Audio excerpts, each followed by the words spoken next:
Баршаңызға сәлем. Бүгінгі видеоблогта мен сіздерге осындай керемет печеньенің рецептісімен бөлісетін боламын. Ал сіздер менің арнама тіркелуді ұмытпаңыздар. Бұл печенье өте дәмді болып шығады. Ал ендеше бастаймыз.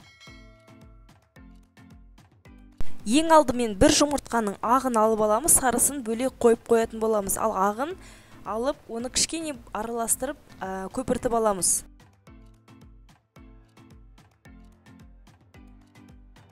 Дәл осылай ағарғанша араластырамыз, одан кейін үстіне қант ұнтағын салып, жақсылап тұрып араластырамыз.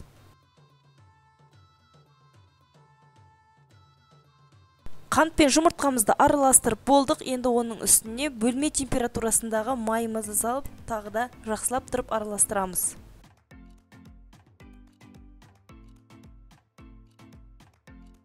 Майымызды да жақсылап араластырып алдық. Келесі кезекте ұн мен қопсытқышты салатын боламыз. Ұнымызды осылай илеуіштің көмегімен салып аламыз. Үстінен қопсытқышты салып, жақсылап тұрып қамырды илейміз.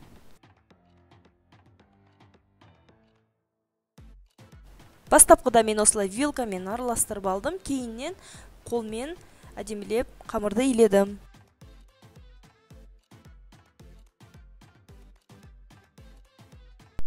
Қамырды илеу барысында ұнды екі бөлікке бөліп отырып салдым. Одан кейін міне дәл осындай қолға жабыспайтын қамыр шықты. Бұл қамырды екіге бөлетін боламыз.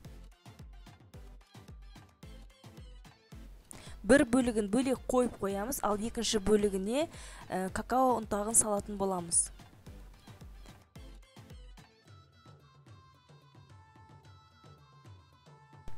Қамырымызды екі бөлікке бөліп, бір бөлігіне какао салып, осындай шоколадты қамыр жасаймыз.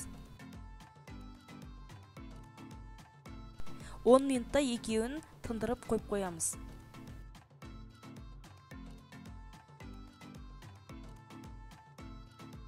Келесі кезекте қамырларымыздың барлығын өлшеп отырып, домалақтап шығатын боламыз. Сыртқы бөлігін 15 грамм, ал ішкі бөлігін 7 грамм қылып, барлық қамырларды өлшеп аламыз.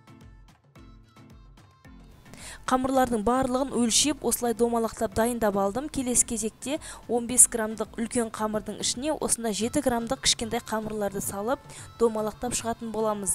Дәл осылай какао қосылған қамырды дәл осылай жасап шығатын боламыз. Оның ішіне осылай какао қосылмаған ақ қамырды салатын боламыз. Қыздар, осы рецептпен жасап көріңіздер, сіздерге ұнайтынына сенімдімін. Бұл печенье өте дәмді болып шығады. Міндетті түрде жасап көріңіздер.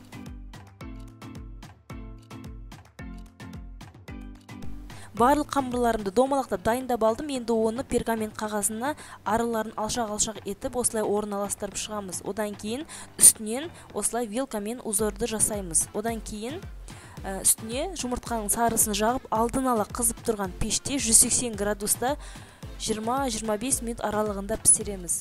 Өте дәмді болады. Барлықтарың жасап көріңіздер. Және де осы видеоны соңына дейін көрген болсаңыз, лайк басып, пікір қалдыруды ұмытпаңыздар.